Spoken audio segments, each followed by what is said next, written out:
Davis. What is your impression of where we are right now? Are we making progress or not? You know, Melissa, I was hoping so before I heard some of the comments that you just made about what President Obama wants to do and also what Harry Reid doesn't want to do. I mean, the fact of the matter is the American people are sick and tired of Washington not working together to actually come up with Republican and Democrat solutions and finding common sense solutions. And just because the president has made statements that he doesn't want to negotiate doesn't mean that that's a good decision on his behalf. No, does it mean that he really won't, though? Because, I mean, we always think from the outside that can be a lot of bluster and posturing in a hot air, and that really we sort of hope that behind closed doors you guys are getting closer. Is that not the case? Well, I hope that's not the case. I hope that he is bluffing on this, but what we've seen over the last 10 days of this government shutdown, he hasn't been willing to negotiate, and neither has Harry Reid. We've been passing clean, bipartisan spending bills that would have opened up over half of government right now, but they sit waiting for Harry Reid to take them up in the Senate. I was optimistic today, Melissa, that the plan Speaker Boehner laid out would get Harry Reid and Barack Obama to the table to do what Americans want us to do, which is work together. Do you have confidence in this idea? I mean, what if we put off the debt ceiling for 6 weeks and just bought enough time to talk a little more, to make some progress? Do you think progress could be made in that period of time towards a real solution? Well, if there's a provision in there that requires the president and the Senate and the House to come together and work as a team to find a solution, then yes, I think it's a good idea. Otherwise, wait, but what does that mean? I mean, what would be a provision that would require people to come together? I mean, to me, it seems like we'll let the debt ceiling go for 6 weeks, set it aside, and in that time get together and talk. I mean, you think there would have to be an actual provision where you would say everyone's required to sit down and talk?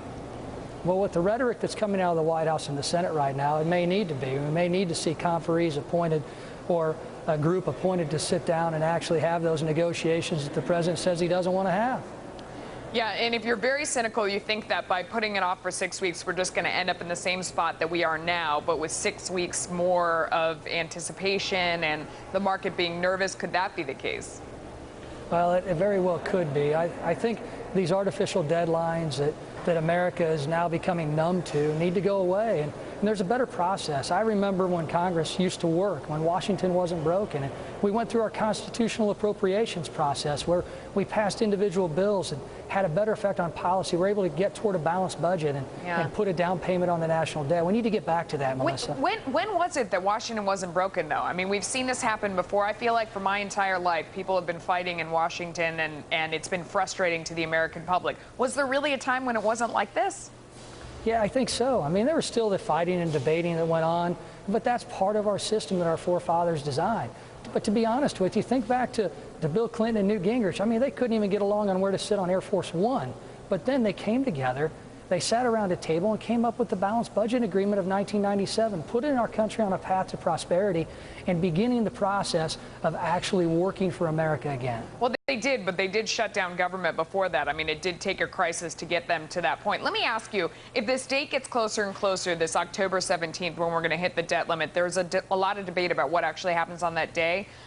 Jack Lew has said that he won't prioritize payments, that this idea that we take in $234 billion in tax revenue per week and that, you know, it would only take $18 billion of that paid back out in order to pay our mortgage to not default on our debt. He says that he won't prioritize payments.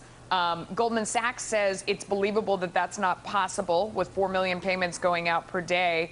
On the other side, somebody like Moody's says it absolutely is possible. You can decide which bills to pay and which ones not to and prioritize it. What's your impression of what will actually happen on that day? Well, we've never gotten to that day in this country. America has never defaulted on its debt, and there are a lot of unanswered questions about what could or could not happen. I don't want to get to that point, which is why we can't give anyone the ability to actually inflict a painful situation upon the American economy, like they've inflicted right now upon our veterans who are trying to get into the open-air monuments and the children who need cancer treatments through trials at the NIH. We've passed bills to open those monuments up. We've passed bills to fund the NIH, and it's all become political gamesmanship out here in Washington, and it drives a new member like me crazy. Yeah, and the public as well. Congressman, thank you so much for coming on. Appreciate your time. Thank you, Melissa. All right. Next on Money, a game changer for prescription.